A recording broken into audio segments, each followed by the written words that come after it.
Sir ಇದು guarantee ಯೋಜನೆಗಳ effect sir ಇಲ್ಲಿ ನನ್ನ ಅಭಿಪ್ರಾಯದಲ್ಲಿ ಗ್ಯಾರಂಟಿ ಯೋಜನೆಗಳೇ ಎಫೆಕ್ಟ್ ಏನಿಲ್ಲ ಗ್ಯಾರಂಟಿ ಯೋಜನೆಗಳಿಂದ. ಯಾಕೆಂದ್ರೆ ಗ್ಯಾರಂಟಿ ಯೋಜನೆಗೆ ಸರ್ಕಾರವೇ ಕೊಟ್ಟಿರ್ತಕ್ಕಂಥ ಮಾಹಿತಿ ಪ್ರಕಾರ 52,000 ಕೋಟಿ ವರ್ಷಕ್ಕೆ ಇವರಿಗೆ ಬರ್ತಕ್ಕಂಥ ಒಂದು ಹೊರೆ. ಒಂದು ಕಡೆ ಈ ಸರ್ಕಾರ ಬಂದ ನಂತರ ಹಲವಾರು ರೀತಿಯ ತೆರಿಗೆಗಳನ್ನ ಜನತೆ ಮೇಲೆ ವಿಧಿಸಿದ್ದಾರೆ. ಹಲವಾರು ರೀತಿಯಲ್ಲಿ ತೆರಿಗೆಯನ್ನು ವಿಧಿಸಿ ಅದರಿಂದ ಬರ್ತಕ್ಕಂಥ ಲಾಭ ಎಲ್ಲಿ ಹೋಗ್ತಾ ಇದೆ, ಆ ದುಡ್ಡೆಲ್ಲಿ ಹೋಗ್ತಾ ಇದೆ. 52,000 ಕೋಟಿ ಅಂತಕ್ಕಂಥದ್ದನ್ನ ಇವರು 5 ಗ್ಯಾರಂಟಿಯ ಕಾರ್ಯಕ್ರಮಕ್ಕೆ ನಾವು ಉಪಯೋಗ ಮಾಡ್ತಿದ್ದೀವಿ ಅನ್ನೋದು ಬೇರೆ. ಈ ಒಂದು ಹಿನ್ನೆಲೆಯಲ್ಲಿ ಇವತ್ತು ಮದ್ಯಪಾನೀಯರ ಮೇಲೆ ಏರಿಸ್ತಾ ಇರತಕ್ಕಂಥ ಒಂದು rate, guidance value rate rise ಮಾಡಿರ್ತಕ್ಕಂಥದ್ದು ಮತ್ತು ರಿಜಿಸ್ಟ್ರೇಷನ್ ಸ್ಟ್ಯಾಂಪ್ ವ್ಯಾಲ್ಯೂ ರೇಟ್ ಮಾಡಿರ್ತಕ್ಕಂಥದ್ದು ಹೇಳ್ತಾ ಹೋದ್ರೆ ಹಲವಾರು ವಿಷಯಗಳನ್ನ ಹೇಳಬಲ್ಲೆ.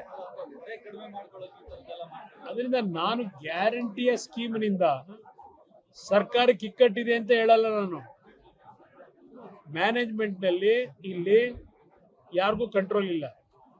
52,000 ಕೋಟಿಗೆ ನೀವೇನು 52,000 ಕೋಟಿ ರೂಪಾಯಿಗಳ ಗ್ಯಾರಂಟಿ ಸ್ಕೀಮನ್ನು ಘೋಷಣೆ ಮಾಡಿದ ಮೇಲೆ ಹೆಚ್ಚುವರಿಯಾಗಿ ತೆರಿಗೆ ರೂಪದಲ್ಲಿ ಎಷ್ಟು ಹಣ ಸಂಗ್ರಹ ಆಗ್ತಾ ಇದೆ.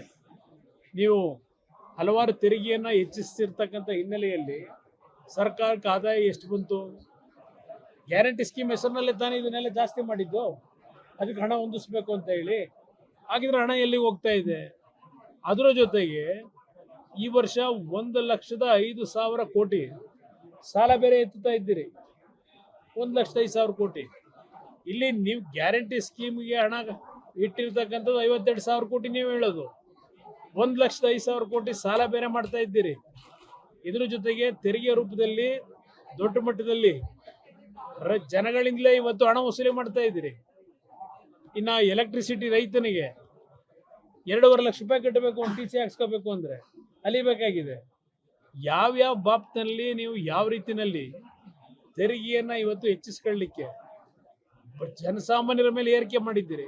ಅದರಿಂದ ಇಲ್ಲಿ ಗ್ಯಾರಂಟಿ ಸ್ಕೀಮ್ನಿಂದ ಸರ್ಕಾರ ದಿವಾಳಿ ಆಗಿದೆ ಅಂತ ನಾನು ಹೇಳಕ್ ತಯಾರಾಗಿಲ್ಲ.